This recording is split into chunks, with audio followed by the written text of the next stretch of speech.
What's your definition of a New York City influencer, and do you think they're boring? Hi, I'm Anayka She, and I'm gonna be answering questions from the Confession Cube with page 6. All right, let's see. First one, imagine this. You're curating a walking tour of your NYC. Where are we going and what are we eating? So first of all, we're in Brooklyn. Like, Brooklyn is true NYC. Like, we're gonna be in Flatbush, that's my hometown, and we're definitely going to get ramen at Dambo Ramen. So good, I literally can't live without it. That's a non-negotiable for me when you come to New York. Then after that, we could probably go to Prospect Park, take a nice little walk around the little lakes and everything, get a nice view. We have to get a pizza. Unfortunately, we can't get the best pizza in the world, Mike's Pizza, but I'm sure there's other ones that are pretty good too. Who are your favorite New York City content creators? Oh my gosh, myself. No, but I really like Sidoni. I think that that's what her at is. She's really good. There's so many New York creators and I feel like I'm under pressure now, so like I can't think of any, but Sidoni's a really good one. Also Clark. Clark is amazing. How do you want people to feel when they listen to your music? I want people to feel like they're floating. I want them to feel glittery, girly, sexy, and confident. I want them to feel like you're really that bitch, even if you're in your feelings. And I think that's really the essence of all of my music. Like, girl, I'm in my feelings, but I'm still bad, period. Who are your R&B musical inspirations and how do you put your own spin on the genre? I literally love R&B so much. Like, it's my favorite genre of all time. I'm definitely inspired by the greats, Janet Jackson, Aaliyah. I'm a big Brandy fan, and I feel like all of those musical inspirations are incorporated in my music organically while still coming together to make my own sound. So I love the layering that Brandy does. I love the fun and quirky lyrics that Janet has, and I love the style and the like bounce of Aaliyah. What's next for your music after Make It Me? Oh, period, loaded question. After Make It Me, we're definitely performing, we're touring, we're getting awards, we're connecting with our fans, and we're putting out more singles that everybody is gonna love. As someone who's from here and of here, what do outsiders always get wrong about New York? Everybody thinks New Yorkers are so mean. I don't think we're mean, we're just blunt, but we're also very polite. Like, New Yorkers will curse you out and say, have a good day, ma'am. You know what I mean? Like, we're not mean. Like, if you're crying on the train, somebody's gonna give you a tissue. They're not gonna hug you, they're not gonna kiss you, but they are gonna make sure you're straight and go on about their business. What album or artist are you currently obsessed with? I am obsessed with Darial Amant. He's a Hispanic singer, and he's like now transitioning into like a more English sound, and I literally love all of his songs. He's really good, and I just love his hustle. Like, he's always posting on TikTok, he's always outside singing. He's really, really good, and you should check him out. Any dream collabs on your vision board, music or otherwise? Dream collabs, I've always wanted to work with Bryson Tiller. I love him with everything in me. I love his sound, I love his lyrics. Everything about him musically I really do like, and it would be a dream for me to collaborate with him. Also, I really want to work with Coco Jones. I think that both of our voices would blend really well, and also flow. I think our musical styles are very similar. What's your guilty pleasure that you'll defend with your whole chest? To be honest with you, if I like a purse, if I like a piece of clothing, no matter what it is, I'm gonna buy it. Because every time I tell myself, oh no, maybe I'll just wait until later, I never find the purse again, I never find the clothing again, and I'm sick about it for months. I will always defend treating yourself to a nice, gorgeous new little piece. What's a beauty tip or hack you swear by that more people need to try? I have a couple.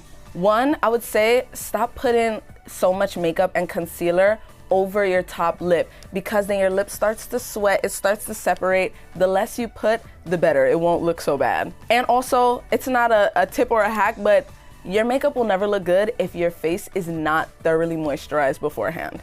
What's your definition of a New York City influencer, and do you think they're boring? A New York City influencer, to me, I think there's two categories. So there's New York natives like myself who we just post our regular everyday lives, and you know, the city just happens to be a part of it.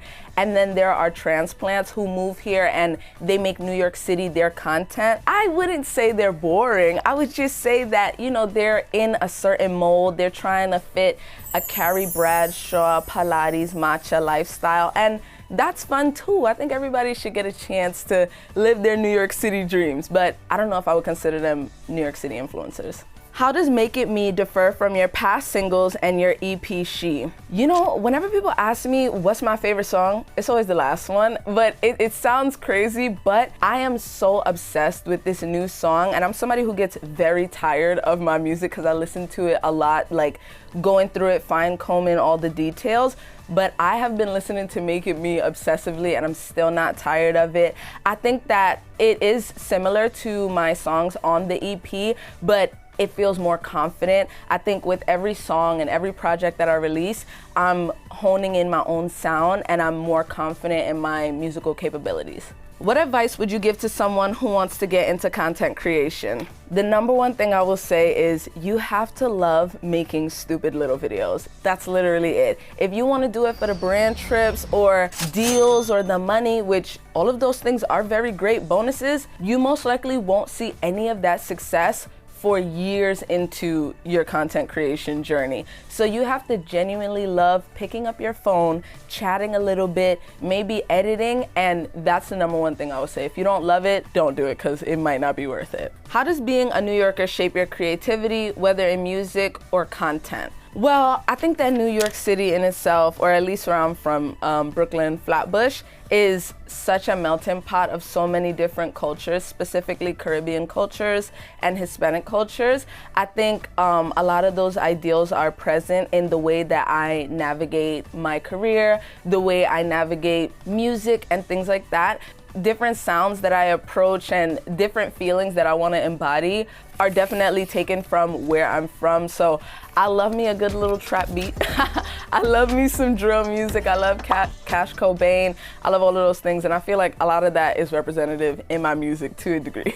What's your favorite part of the music making process? I think my favorite part is when I really nail the lyrics and the melody exactly the way that I want it. I'm very proud about my songwriting, all of my songs I've written, and I think when I finally get that one word or that one melody, it just clicks and it makes me so excited to go to the studio and finally record, and I also really love harmonies. Tell us the story behind your new single, Make It Me.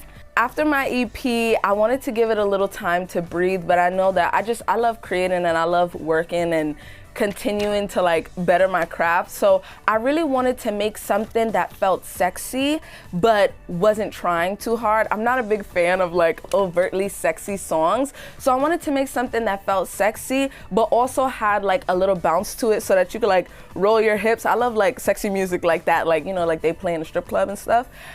So I really wanted something like that, and I was literally on YouTube listening to beats, and when I'm bored, I will just turn on a random YouTube beat and I'll just harmonize and see what I come up with. And I came up with the pre-chorus melody, and I was like, this is so beautiful, I have to write around it. And Make It Me was actually the song that took me the longest to write, because for me, I feel like a lot of creatives, sometimes you know when you have something special. And when I'm writing something, I could tell if it's like good or not, and I'll stop writing it immediately. But for Make It Me, I knew that it was good. So I spent like every day for like 3 months nitpicking every little part of the song, and I'm really, really happy about it. That was the Confession Cube. Thanks for having me, Page 6. And make sure you go listen to Make It Me, stream it everywhere, and follow me on all my socials, Anayka She.